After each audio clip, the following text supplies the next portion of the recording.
நமக்காக நம்ம துவா கேட்குறோமோ இல்லையோ, நமக்கு எதிராக யாரும் துவா கேட்டு விடக்கூடாதுங்கிறதுல நம்ம ரொம்ப தெளிவாக இருக்கணும். ஏன்னா அந்த துவாவை பொறுத்தவரையில் நமக்கு எதிராக துவா கேட்கிறவர் உண்மையிலே பாதிக்கப்பட்ட இடத்துல இருந்து துவா கேட்டாருன்னா அந்த துவாவை அல்லாஹு தாலா நிச்சயமாக அங்கீகரித்து விடுவான் என்பதுதான் இஸ்லாம் நமக்கு சொல்லக்கூடிய மிக அற்புதமான ஒரு செய்தி.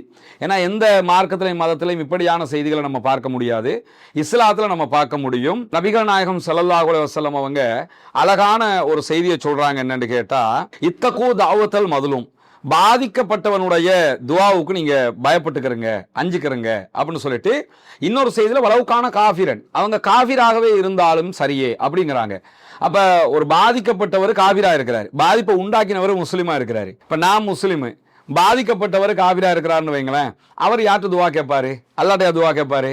அவர் நம்புகிற ஏதோ ஒரு தேவியாட்ட, கடவுள்கிட்ட அவர்கிட்ட தானே துவா கேட்பாரு. அந்த நேரத்திலையும் இறைவன் நீதியாளனுங்கிறது எங்க புலப்படுது தெரியுமா? அல்லாஹ் என்ன பாப்பான்னு கேட்டா, நீ என்ன தொழல, நீ எங்கிட்ட துவா கேட்கல, நான் அல்லாதவர்களை கடவுள் என்று போலியாக நம்பிக்கொண்டு வணங்கிக்கிட்டு இருந்த, எனவே நான் உன் பிரார்த்தனை ஏத்துக்கிற மாட்டேன், நீ சொல்றதை நான் கேட்க மாட்டேன், உனக்கு நீதி தர மாட்டேன் அப்படின்னு சொல்லி இறைவன் முடிவெடுக்க மாட்டானா? அந்த இடத்துல இறைவன் பார்வை என்னன்னா, பாதிப்பை உண்டாக்கினவர் யாரு? நம்மாளு. பாதிக்கப்பட்டவர் நமக்கு எதிரானவர் அப்படி பார்க்க மாட்டான். பாதிக்கப்பட்டவன் பாதிப்பை உண்டாக்கியவன், இதுதான் பார்வையை தவிர யாரு யாருடைய ஆளுங்கிறது பார்வை கிடையாது. எனவே ஒரு காஃபிராக இருந்தாலும் அவர் அல்லாஹ்விடத்துல பாதிக்கப்பட்ட நிலையில கடவுளே இப்படி பண்ணிட்டானே என்று சொல்லி கேட்டா அல்லாஹ் ஏத்துக்குருவான். அதனால இந்த உலகத்துல நம்ம நமக்கு துவா கேட்கிறோமோ இல்லையோ, ஆரம்பத்துல நான் சொன்ன மாதிரி நமக்கு எதிராக யாரும் பதுவா செய்யாம துவா கேட்காம இருக்கிறதுக்கு நம்ம ரொம்ப கவனமாக இருக்கணும். அந்த விஷயத்துல நம்ம நிறைய பேர் பொதுபோக்காக இருந்துரும், நம்மளை அறியாம நம்மளே சில விஷயங்களை முடிவு எடுத்துக்கிட்டு இது இப்படித்தான் என்று சொல்லி பல செய்திகளை பேசிக்கிட்டு இருக்கிறோம், பல சந்தர்ப்பங்கள்ல நடந்துகிட்டு இருக்கிறோம், பல பேருக்கு அநியாயம் பண்ணிக்கிட்டு இருக்கிறோம். நியாயம்னு நினைச்சுக்கிட்டே அநியாயம் பண்றோமா இல்லையா? வீட்டுக்குள்ள பிள்ளைகளுக்கு தகப்பன் அநியாயம் பண்ணுவாரு, தகப்பனுக்கு பிள்ளைகள் அநியாயம் பண்ணுவாங்க, கணவனுக்கு மனைவி அநியாயம் பண்ணுவாரு, மனைவிக்கு கணவன் அநியாயம் பண்ணுவாங்க. அதே மாதிரி வெளியில நம்ம போயிட்டோம்னு சொல்லி சொன்னா, எங்கள்கிட்ட பவர் இருக்குது, நாங்க எங்கள்கிட்ட அதுக்குரிய அதிகாரம் இருக்குது, நாங்க அப்படிப்பட்டவங்களாக்கும் நினைச்சுக்கிட்டு ஒரு சொற்ப அதிகாரத்தை கூட மாபெரும் அதிகாரம் நினைச்சுக்கிட்டு நமக்கு கீழே இருக்கிறவங்களுக்கு நம்ம அநியாயம் பண்ணிடுறோம். அது பொருளாதார அநியாயமாக இருக்கலாம், அல்லது அடிதடியாக இருக்கலாம், ஒரு சொத்தை பறிக்கிறதாக இருக்கலாம், மனசை நோவடிக்கிறதாக இருக்கலாம். இந்த எல்லா நேரத்திலையும் நமக்கு எதிராக துவா கேட்டுட்டாங்கன்னா முடிஞ்சு போச்சுன்னு அர்த்தம். அதுக்கு ஒரு அற்புதமான சம்பவம் இருக்குது. அது என்ன சம்பவம்னா, சஹீஹுல் புகாரில வருகிறது. ரசூலுல்லாஹ்வுடைய மரணத்துக்கு பிறகு சாத் இப்னு அபீ வக்காஸ் ரலியல்லாஹு அன்ஹுவங்க கூஃபாவினுடைய ஆளுநராக இருக்கிறாங்க. கூஃபாவில் அவங்க தான் கவர்னராக இருக்கிறாங்க. இருக்கும்போது ஆட்சியில் இருக்கிறது உமர் ரலியல்லாஹு அன்ஹு. உமர் ரலியல்லாஹு அன்ஹுகிட்ட கொஞ்சம் பேர் கூஃபாவில் இருந்து வர்றாங்க, அல்லது கடிதம் வருகிறது என்கிற இரண்டு விதமான அறிவிப்புகள். அப்ப வந்து என்ன சொல்றாங்கன்னா, நீங்க கூஃபாவுக்கு ஒருத்தர கவர்னரா வச்சிருக்கிறீங்கல்ல, இந்த சாத் இப்னு அபீ வக்காஸ் வந்து ஒழுங்கா தொழுகை நடத்த மாட்டேங்கிறாரு, அதே மாதிரி இன்னும் சில குற்றச்சாட்டுகளை எல்லாம் முன்வைக்கிறாங்க. வச்சதுக்கு பிறகு உமர் இப்னு கத்தாப் ரலியல்லாஹு அன்ஹு உடனே அம்மார் இப்னு யாசர் ரலியல்லாஹு அன்ஹு கூஃபாவுக்கு அனுப்பி, நீங்க முதல்ல சார்ஜ் எடுங்க, நீங்க ஆட்சி பொறுப்பை கையில் எடுங்க, அவரை எங்கிட்ட அனுப்புங்க அப்படின்னு சொல்லி அனுப்புறாங்க. அது உமர் ரலியல்லாஹு அன்ஹுடைய விசாரணை மெத்தேடே பாருங்க. ஒரு நீதினும் போது ஒருத்தரை பதவியில வச்சுக்கிட்டு நீங்க விசாரிச்சீங்கன்னா அவருக்கு எப்படி நீதி செலுத்துவீங்க? அவர் பவர்ல இருக்கிறாரு, எல்லாருக்கும் ஃபைசல் பண்ண வேண்டியதை ஃபைசல் பண்ணுவாரு, எல்லாரையும் கன்வின்ஸ் பண்ண வேண்டியதை கன்வின்ஸ் பண்ணுவாரு, செய்ய வேண்டியதை பண்ணுவாரு, பண்ணிட்டு அங்க நீதி கொடுக்க முடியாம போயிடும். எனவே உமர் ரலியல்லாஹு அன்ஹு என்ன பண்றாங்கன்னா, முதல்ல ஆளை கீழே இறக்குறாங்க, கீழே இறக்கிட்டு விசாரணை கமிஷனை போடுறாங்க. அம்மார் இப்னு யாசர் ரலியல்லாஹு அன்ஹு கூஃபாவினுடைய ஆளுநராக நியமிக்கப்படுறாங்க. அந்த ஆளுநராக இருந்தவங்க நேர உமர் ரலியல்லாஹு அன்ஹு ஜனாதிபதியை சந்திக்கிறதுக்காக வந்துட்டாங்க. வந்து சந்திச்சு பேசும்போது கேட்கறாங்க, உங்களை பத்தி இப்படி ஒரு குற்றச்சாட்டு வந்துச்சுங்க, நீங்க கரெக்டா தொழுகை வைக்க மாட்டேங்கிறீங்களாமே அப்படின்னும் போது, நபிகள் நாயகம் ஸல்லல்லாஹு அலைஹி வஸல்லம் அவங்க எப்படி தொழுகை நடத்தினாங்களோ அப்படித்தான் நான் தொழுகை நடத்துறேன், எதையும் கூட்டவும் இல்லை குறைக்கவும் இல்லை. நான் இஷா தொழுகை நடத்துகிற நேரத்தில் முதல் 2 ரக்காத்துக்களை நீளமாக ஓதி தொழுகை நடத்துவேன், பின்னாடி இருக்கக்கூடிய 2 ரக்காத்துக்களையும் சுருக்கமாக நடத்துவேன். அவர் எப்படி தொழுகை நடத்துவேன்ங்கிற செய்திகளை கூட புரிய வைக்கும் போது உமர் இப்னு கத்தாப் ரலியல்லாஹு அன்ஹு ஜனாதிபதி தானே, அவங்க என்ன சொல்றாங்கன்னா, நாங்களும் உங்களை பத்தி அப்படித்தான் நினைக்கிறோம், எங்களுக்கு உங்க மேல நல்லெண்ணம் தான் இருக்குது, ஆனாலும் விசாரணை வந்துருச்சு, விசாரிச்சாகணுமா இல்லையா, அதனால கமிஷன் போட்டிருக்கிறோம் சொல்லி விசாரணை நடத்தப்படுகிறது. விசாரணைக்கு போனவங்க கூஃபாவில் ஒவ்வொரு ஏரியாவா போய் போய் விசாரணை நடத்துறாங்க, பள்ளி பள்ளியா போறாங்க, ஏரியாவா போறாங்க. அவங்க ஏற்கனவே இருந்த கவர்னர் மேல உங்களுக்கு என்ன ஆப்ஜெக்ஷன் இருக்குது சொல்லுங்க, என்ன மனக்குறை இருக்குது சொல்லுங்க அப்படின்னு சொல்லி எல்லா இடத்துலையுமே போய் போய் கேட்கறாங்க. கேட்கும்போது எல்லோருமே அழகா சொல்றாங்க, கரெக்டா தொழுகை நடத்துவாரு, சூப்பரா நடத்துறாரு, எல்லாமே கரெக்டா இருக்குது, எல்லாமே நல்ல பேரா வருது. ஒரு ஏரியாவுக்கு போறாங்க, அங்க ஒரு ஆள் வர்றாரு, அவருடைய பேரு உசாமத் இப்னு கதாதா.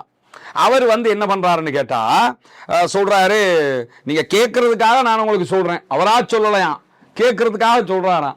என்ன சொல்றாருன்னு கேட்டா, சாத் இப்னு அபீ வக்காஸ் ரலியல்லாஹு அன்ஹு மேல ரொம்ப மனக்குறை இருக்குது, அவரு அந்த சொன்ன மாதிரி என்ன பண்ண மாட்டாருன்னா தொழுகையை கரெக்டா பண்ண மாட்டாரு, ஒரு யுத்தத்துக்கு படையை அனுப்பினாருன்னா அந்த படையோட அவர் போக மாட்டாரு, அந்த படை ஜெயிச்சுக்கிட்டு வந்துச்சுன்னா கனிமத்து வரும்ல, அதை சரிசமனா பங்கிட்டு கொடுக்கவும் மாட்டாரு, தீர்ப்பு சொல்லும் போது நீதியாக நடக்க மாட்டாரு.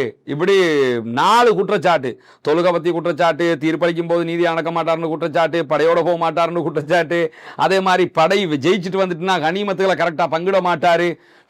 ஒரு சிறந்த நபித்தோழர் சாத் இப்னு அபீ வக்காஸ் ரலியல்லாஹு அன்ஹு, அவங்க மேலே இவ்வளவு எலிகேஷன் வரும்போது அங்க வந்தவங்க முடிவெடுத்துட்டாங்க, இது எல்லாமே அவதூறுங்கிறத கண்டறிஞ்சிட்டாங்க. விசாரணை நடத்தி, சும்மா அவதூறுன்னு சொல்லக்கூடாது, விசாரணை நடத்தி அவதூறுங்கிற முடிவுக்கு வந்துட்டாங்க.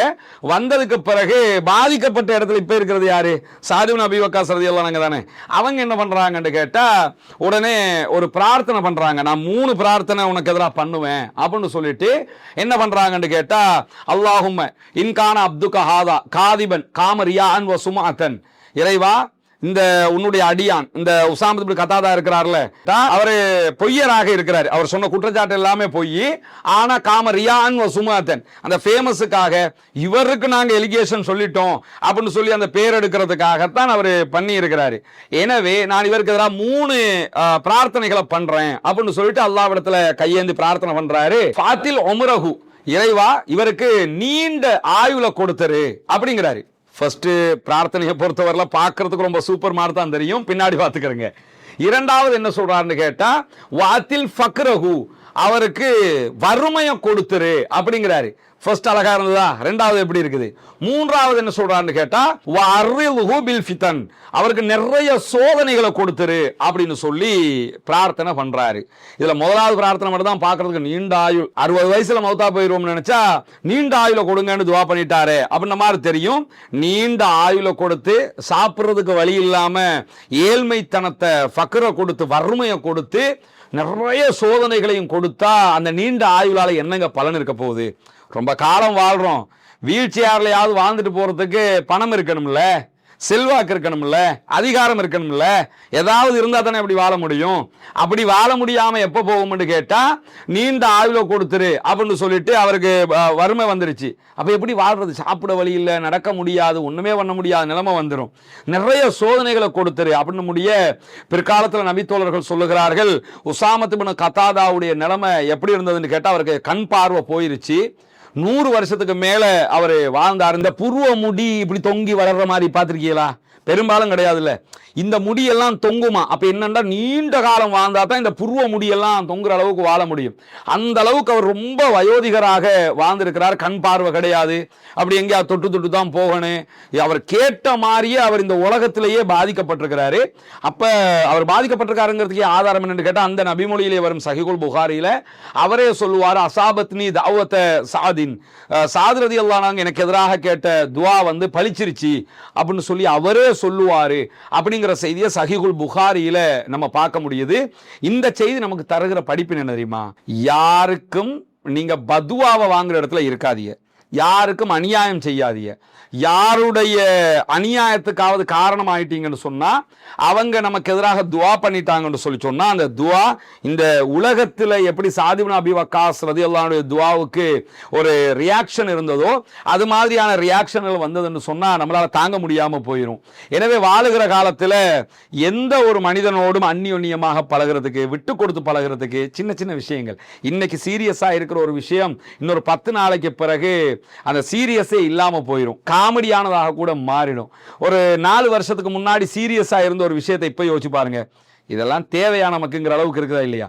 எனவே அந்த நேரத்தில் ஒன்று சீரியஸா இருக்குதுங்கிறதுக்காக சில விஷயங்களுக்காக நம்ம பல பேருக்கு அநியாயம் பண்ணிடுறோம். இந்த அநியாயங்கள் எல்லாமே கண்டிப்பாக இந்த உலகத்திலும் நமக்கு பாதிப்பா வந்துடும், மறுமையிலும் பாதிப்பா வந்துடும். ஒசாமா இப்னு கதாதா அவர்களுடைய இந்த சம்பவம், சாத் இப்னு அபீ வக்காஸ் ரலியல்லாஹு அன்ஹு பற்றிய சம்பவம் நமக்கு உணர்த்துகிற அற்புதமான படிப்பினையே. துவா கேட்கிறோன்னா தாராளமாக உங்களுக்கு கேட்டுக்கிறங்க. வேறு ஒருவருடைய பதுவாவுக்கு, வேறு ஒருவர் நமக்கு எதிராக கேட்கிற துவாவுக்கு ஆளாகிறாதீங்க. பாதிக்கப்பட்டவனுடைய பிரார்த்தனை அல்லாஹு தஆலா எந்த திரையும் இல்லாமல் அங்கீகரிப்பானுங்கிறாங்க ரசூலுல்லாஹி ஸல்லல்லாஹு அலைஹி வஸல்லம் அவங்க. இப்போ நம்ம பேசி அந்த சாத் இப்னு அபீ வக்காஸ் ரலியல்லாஹு அன்ஹு சம்பந்தப்பட்ட ஹதீஸ் சஹீஹுல் புகாரில 755வது ஹதீஸாக பதிவு செய்யப்பட்டிருக்கு. எனவே நல்லதை நினைப்போம், முடிஞ்ச வரைக்கும் நல்லவர்களாக வாழ்வதற்கு முயற்சி செய்வோம், விட்டு கொடுப்போம், பொறுமை காப்போம், அநியாயம் இழைக்காத ஒரு நல்ல வாழ்வை வாழ்வோம் என்று மட்டும்தான் நமக்கு சொல்ல முடியும்.